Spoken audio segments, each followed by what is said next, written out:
Bismillahirrahmanirrahim. Assalamualaikum warahmatullahi wabarakatuh. Innal hamdalillahi nahmaduhu ta'ala nasta'inuhu wa nastaghfiruh wa na'udzu billahi min syururi anfusina wa sayyiati a'malina.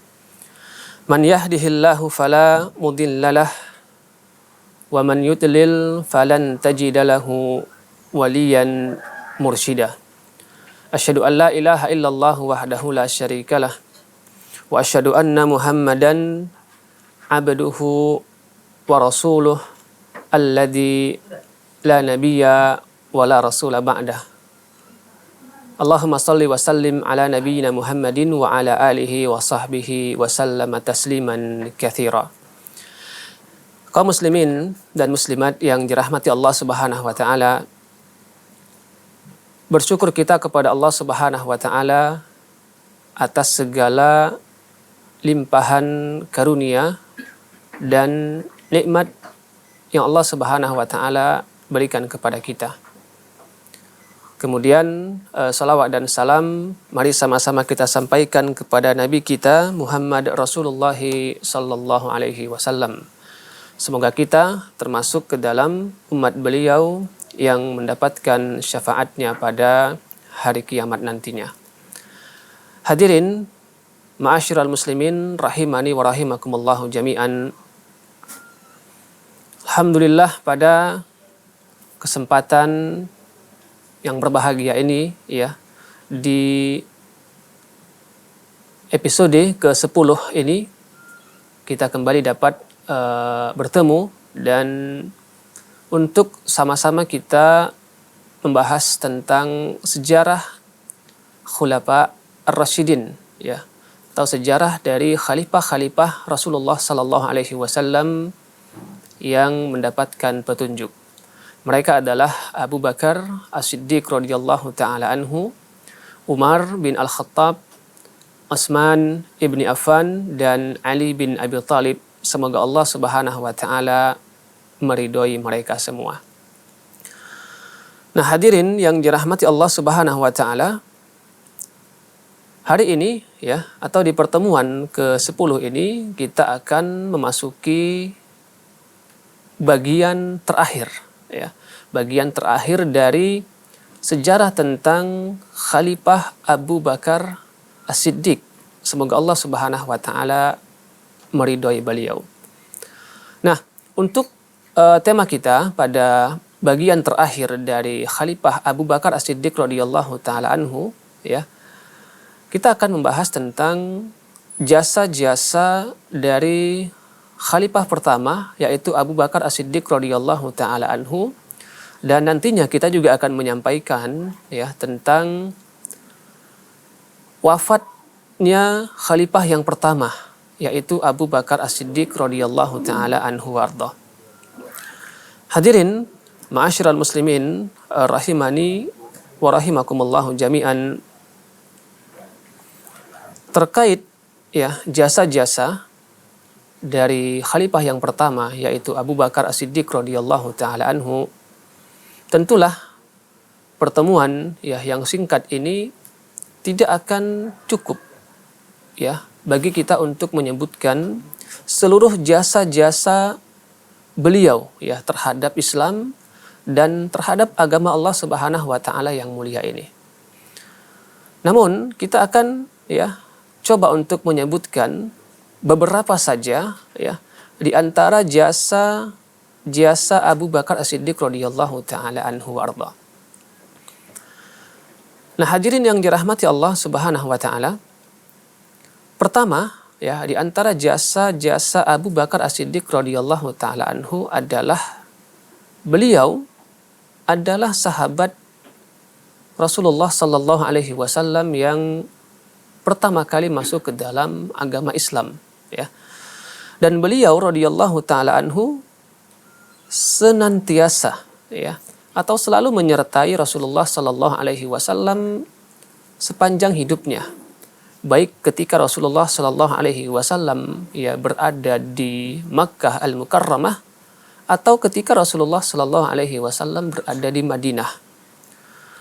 Nah, tidak hanya itu, ya, Beliau radhiyallahu taala anhu adalah sahabat Rasulullah sallallahu alaihi wasallam sekaligus sebagai teman bermusyawarahnya Rasulullah sallallahu alaihi wasallam, dan Abu Bakar As-Siddiq radhiyallahu taala anhu juga adalah sebagai wazir, ya, atau kita katakan bisa sebagai wakil ataupun menteri bagi Rasulullah sallallahu alaihi wasallam. Nah, di tangan Abu Bakar As-Siddiq radhiyallahu taala anhu jugalah, ya, para senior sahabat itu masuk ke dalam agama Islam. Telah kita sebutkan beberapa pertemuan sebelumnya, ya. Sahabat-sahabat senior yang masyhur itu masuk ke dalam Islam melalui, ya, dakwah yang disampaikan oleh Khalifah Abu Bakar As-Siddiq radhiyallahu taala anhu. Tersebutlah seperti, ya, Utsman bin Affan radhiyallahu taala anhu. Kemudian juga ada Zubair bin Awam radhiyallahu taala anhu, ya, Abdurrahman ibn Auf, kemudian Sa'ad ibni Abi Waqqas radhiyallahu taala anhu, dan Talhah bin Ubaidillah radhiyallahu taala anhu, dan sahabat-sahabat Rasulullah sallallahu alaihi wasallam yang lainnya. Nah, itu adalah yang pertama, jasa beliau. Nah, kemudian yang kedua, hadirin yang dirahmati Allah Subhanahu wa taala, Abu Bakar As-Siddiq radhiyallahu taala anhu, ya, adalah orang yang setia mendampingi Rasulullah sallallahu alaihi wasallam, ya, dalam menghadapi berbagai macam rintangan dan juga halangan. Beliau, ya, radhiyallahu taala anhu adalah orang yang siap selalu membela Rasulullah sallallahu alaihi wasallam dengan sepenuh jiwanya. Bahkan, ya, disebutkan Abu Bakar As-Siddiq radhiyallahu taala anhu pulalah yang telah, ya, membebaskan atau memerdekakan banyak budak-budak yang disiksa karena masuk ke dalam Islam. Seperti halnya Bilal ibn Rabah, ya, radhiyallahu taala anhu. Kemudian juga ada Amir ibn Fuhairah, ya, Ummu Ubais, Zinirah, dan yang lainnya seperti itu. Nah, kemudian yang ketiga, ya, termasuk juga, ya, jasa-jasa dari khalifah yang pertama Abu Bakar As-Siddiq radhiyallahu taala anhu adalah beliau adalah orang yang menemani Nabi Muhammad sallallahu alaihi wasallam, ya, dalam perjalanan hijrah Rasulullah sallallahu alaihi wasallam, serta beliau radhiyallahu taala anhu adalah orang yang senantiasa turut serta, ya, dalam setiap peperangan bersama Rasulullah sallallahu alaihi wasallam, seperti perang Badar, ya, perang Uhud, perang Khandaq, kemudian juga perjanjian Hudaybiyah, ya, penaklukan kota Makkah, perang Hunain, ya, perang Tabuk, dan peperangan-peperangan besar yang lainnya. Nah, kemudian yang keempat, hadirin yang dirahmati Allah Subhanahu wa taala, ya, yang juga termasuk ke dalam jasa-jasa dari khalifah yang pertama, yaitu Abu Bakar As-Siddiq radhiyallahu taala anhu, sebagaimana yang disebutkan oleh Al-Imam Ibnu Katsir, ya, rahimahullahu taala, dalam ringkasan Al-Bidayah wan Nihayah, beliau menyebutkan di antara jasa Abu Bakar radhiyallahu taala anhu adalah melanjutkan misi, ya, pasukan yang dipimpin oleh Usamah ibn Zaid yang sebelumnya telah disiapkan oleh Rasulullah sallallahu alaihi wasallam sebelum wafatnya Nabi kita yang mulia Muhammad sallallahu alaihi wasallam. Kemudian yang kelima adalah Abu Bakar As-Siddiq radhiyallahu taala anhu adalah sosok yang menyatukan, ya, persepsi, ya, seluruh sahabat untuk memerangi orang-orang yang murtad dan segala persiapan ke arah tersebut, ya. Kemudian juga beliau menginstruksikan, ya, atau memerintahkan untuk memerangi kelompok-kelompok yang murtad tersebut di wilayah para sahabat masing-masing. Nah, kemudian hadirin yang dirahmati Allah Subhanahu wa taala, yang keenam, ya, di antara jasa terbesar seorang Abu Bakar As-Siddiq radhiyallahu taala anhu adalah yang tercatat dalam sejarah Islam itu adalah pengumpulan Al-Qur'anul Karim. Ya. Hal ini sebagaimana yang diriwayatkan oleh Al-Imam Al-Bukhari rahimahullahu taala, beliau berkata dalam bab pengumpulan Al-Qur'an, beliau menyebutkan sanadnya hingga sampai kepada Ibnu Syihab dari Ubaid bin As-Sabbaq bahwa Zaid bin Sabit radhiyallahu taala anhu pernah berkata, Abu Bakar As-Siddiq mengirim kepadaku surat tentang orang-orang yang gugur dalam perang Yamamah. Nah, ketika aku mendatanginya, kata Zaid bin Sabit, kudapati Umar ketika itu berada di samping Abu Bakar As-Siddiq radhiyallahu taala anhu. Maka Abu Bakar mengatakan, Umar mendatangiku, dan berkata, Innal qatsla qad istahar ay kathur bil qurra bi mauqi'atil Yamamah. Sesungguhnya banyak para qurra atau penghafal Al-Qur'an yang gugur begitu atau syahid dalam perang Yamamah. Wa akhsha an yazdada al-qatal bil qurra fil mawatin fayadhabu katsirun minal Qur'an. Dan aku khawatir, kata Umar, jika para qurra yang lain yang masih hidup ini kelak gugur dalam peperangan-peperangan lainnya, aku khawatir akan mengakibatkan hilangnya Al-Qur'an. Maka menurut pendapatku, kata Umar, engkau, yakni Abu Bakar di sini disebutkan, harus memerintahkan agar segera mengumpulkan dan membukukan Al-Qur'anul Karim. Maka aku bertanya, kata Abu Bakar kepada Umar bin Al-Khattab, bagaimana mungkin aku melakukan sesuatu yang tidak pernah dilakukan oleh Rasulullah sallallahu alaihi wasallam? Umar menjawab, demi Allah, ini adalah kebaikan. Dan Umar disebutkan terus menuntutku, kata Abu Bakar, hingga Allah Subhanahu wa taala melapangkan dadaku untuk segera melaksanakan apa yang beliau minta, yaitu mengumpulkan Al-Qur'anul Karim. Dan aku pun setuju dengan pendapat Umar bin Al-Khattab. Maka kembali di sini Zaid bin Sabit radhiyallahu taala anhu mengatakan, kemudian Abu Bakar As-Siddiq radhiyallahu taala anhu berkata kepadaku, wahai Zaid, engkau adalah seorang pemuda yang jenius, berakal, penuh amanah, dan engkau telah terbiasa menulis wahyu untuk Rasulullah Sallallahu Alaihi Wasallam. Maka carilah seluruh ayat Al-Quran dimanapun itu dan kumpulkan. Demikian perintah Abu Bakar kepada Zaid bin Sabit radhiyallahu taala anhu.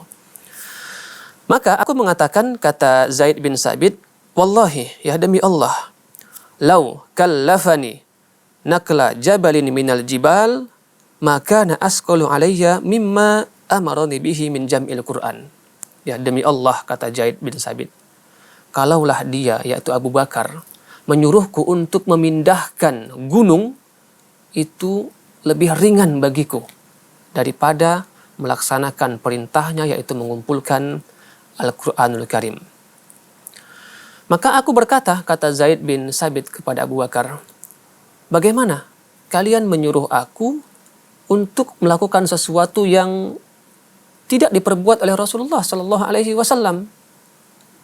Maka beliau, Abu Bakar mengatakan, demi Allah, ini adalah kebaikan. Dan Abu Bakar terus berusaha untuk meyakinkan aku, kata Zaid, hingga akhirnya Allah Subhanahu wa taala melapangkan dadaku untuk menerimanya, sebagaimana Allah melapangkan dada mereka berdua, yaitu Abu Bakar dan Umar bin Al-Khattab radhiyallahu taala anhu. Maka kata Zaid bin Sabit radhiyallahu taala anhu, aku mulai mengumpulkan Al-Qur'an yang ditulis di pelepah-pelepah kurma, batu-batu, dan dari hafalan para sahabat radhiyallahu taala anhum. Hingga akhirnya aku menemukan akhir surah At-Taubah yang ada pada Abu Khuzaimah Al-Ansari yang tidak aku dapatkan dari selainnya, yaitu ayat firman Allah Subhanahu wa taala, laqad ja'akum rasulun min anfusikum azizun 'alaihi ma 'anittum harisun 'alaikum bil mu'minina raufur rahim. Sungguh telah datang ya kepada kalian seorang rasul dari kaummu sendiri, berat rasa olehnya penderitaanmu, sangat menginginkan ya keimanan dan keselamatan bagimu, amat belas kasih lagi penyayang terhadap orang-orang yang beriman. At-Taubah ayat 128. Nah, hadirin yang dirahmati Allah Subhanahu wa taala, ya. Itulah beberapa ya jasa Abu Bakar As-Siddiq radhiyallahu taala anhu ya yang dapat kita sebutkan ya. Semoga Allah Subhanahu wa taala ya meridhai apa yang telah beliau lakukan ya untuk agama Islam yang mulia ini. Nah, tentunya tadi kita sebutkan bahwa tidak mungkin bagi kita untuk menyebutkan semua ya jasa-jasa yang dimiliki oleh beliau radhiyallahu taala anhu wa arda. Nah, hadirin yang dirahmati Allah Subhanahu wa taala, selanjutnya ya kita akan menyampaikan ya tentang usia ya Abu Bakar As-Siddiq radhiyallahu taala anhu dan akhir kehidupan beliau atau wafatnya khalifah yang pertama Abu Bakar As-Siddiq radhiyallahu taala anhu wa arda. Disebutkan oleh ahli sejarah ya bahwa Abu Bakar As-Siddiq radhiyallahu taala anhu itu ya mengalami sakit tepatnya pada tanggal 27 ya Jumada al-Akhir tahun ke-13 Hijriah. Dan disebutkan bahwa sakit yang beliau alami itu terus ya berlalu terus beliau alami hingga 15 hari seperti itu ya. Akhirnya nanti beliau meninggal dunia. Nah, Al-Hafiz ya Ibnu Katsir ya rahimahullahu taala menyebutkan ya bahwa Abu Bakar As-Siddiq radhiyallahu taala anhu wafat ya pada malam hari, tepatnya pada hari Senin.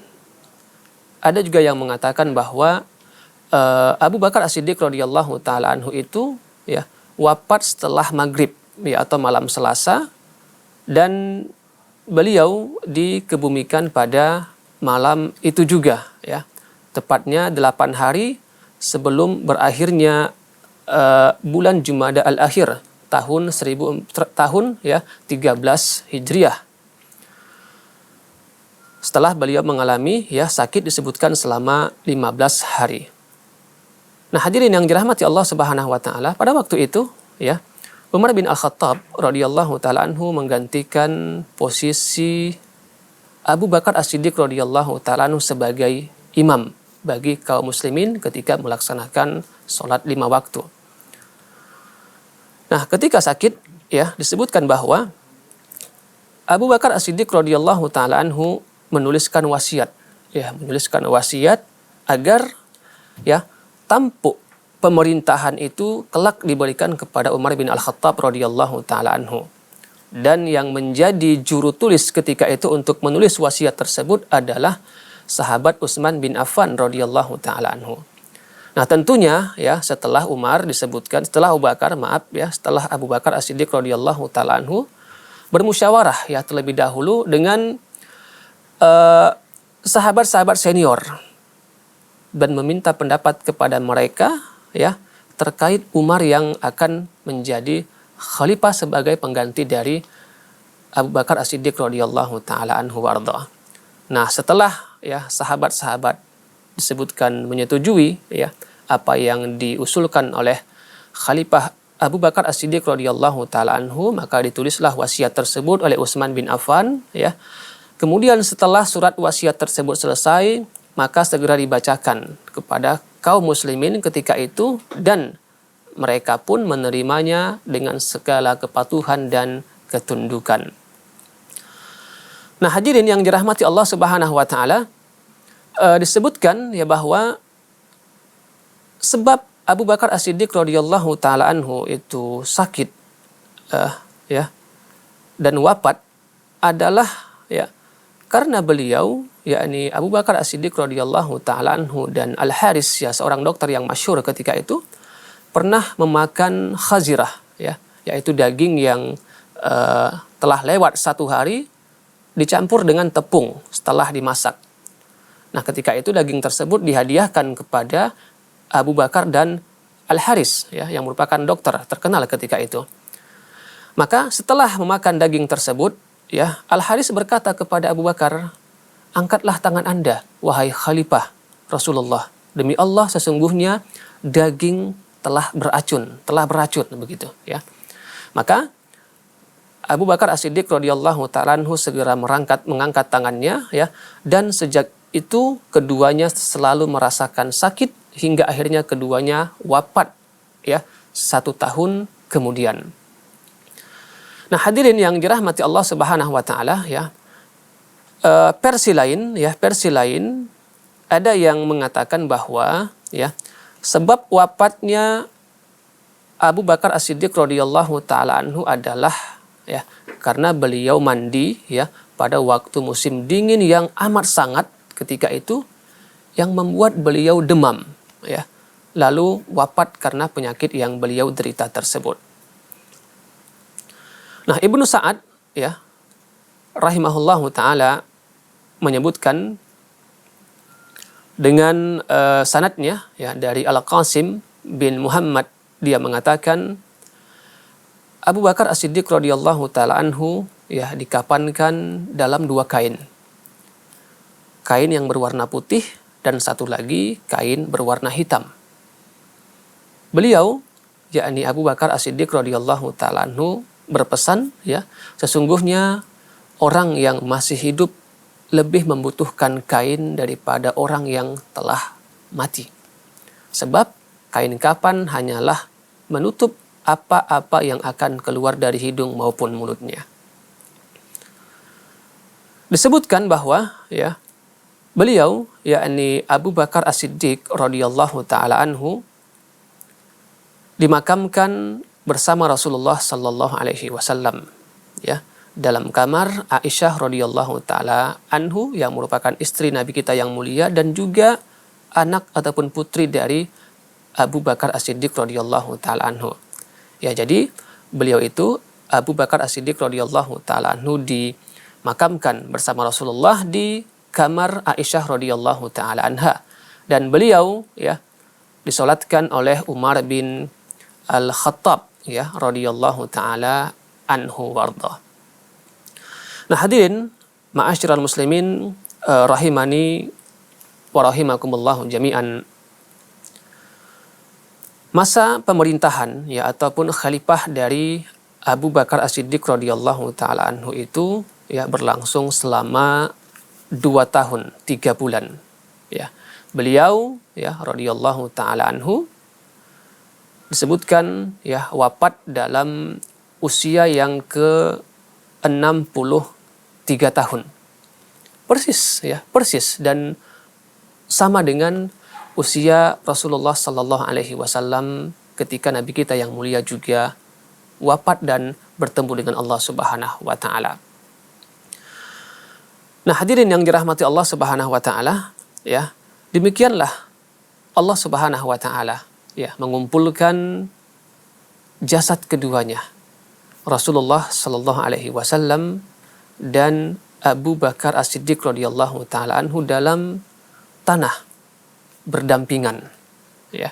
Sebagaimana dahulu Allah Subhanahu wa taala menjadikan keduanya sebagai seorang sahabat, ya, yang senantiasa berdampingan dalam kehidupan dunia. Dan Allah juga jadikan keduanya berdampingan ketika keduanya bertemu dengan Allah Subhanahu wa taala, artinya berdampingan kuburnya Abu Bakar dan juga Rasulullah sallallahu alaihi wasallam.